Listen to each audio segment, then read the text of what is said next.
66/A মসজিদ বাড়ি street, Gorachand ভবন। 100 বছর আগে এই বাড়িতেই জন্ম হয়েছিল বাংলার তথা ভারতবর্ষ তথা সমগ্র এশিয়ার গর্ব কিংবদন্তি কুস্তিগীর যতীন্দ্রচরণ গুহ ওরফে গোবর গুহ। 1892 সালের 13ই মার্চ কলকাতায় জন্মগ্রহণ করেন যতীন্দ্রচরণ গুহ। তার পূর্বপুরুষরা বাংলার পালোয়ানি ও শারীরিক সংস্কৃতির প্রসারে গুরুত্বপূর্ণ ভূমিকা পালন করেছিলেন। এমনকি স্বামী বিবেকানন্দ তার পরিবারের কাছেই কুস্তির প্রশিক্ষণ নিয়েছিলেন। শৈশব থেকে কঠোর অনুশীলনের মধ্যে বেড়ে ওঠেন গোবর গুহ। মাত্র 18 বছর বয়সে তিনি পেশাদারি কুস্তির জগতে পা রাখেন।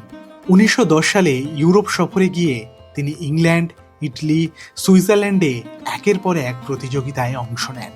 স্কটল্যান্ডের বিখ্যাত কুস্তিগীর জিমি ক্যাম্পবেল ও শক্তিমান জিমি এসেনকে পরাজিত করে তিনি আন্তর্জাতিক মহলে আলোড়ন সৃষ্টি করেন।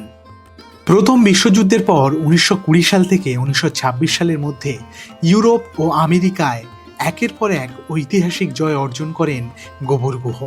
তার কাছে পরাজিত হয় বিশ্বের তৎকালীন সেরা কুস্তিগীর ভ্লাদেকে জিভিস্কো, রেনাটো গার্ডিনি, জো স্টেচাররা। 1921 সালের 24শে অগাস্ট আমেরিকায় অনুষ্ঠিত ওয়ার্ল্ড রেসলিং চ্যাম্পিয়নশিপে তিনি তৎকালীন বিশ্ব চ্যাম্পিয়ন অ্যাড স্যান্টেলকে পরাজিত করেন।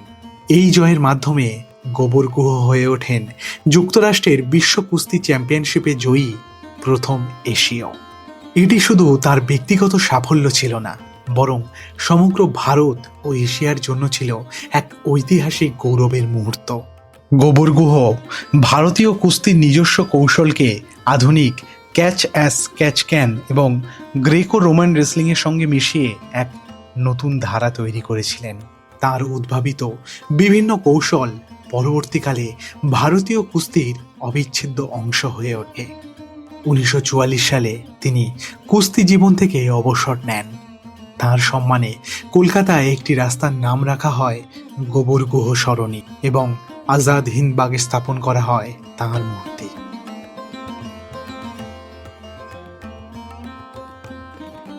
কিন্তু কলকাতার গোয়া বাগানে তাঁর প্রতিষ্ঠিত আখড়া আজ ইতিহাসের ধুলোয় ঢাকা পড়েছে।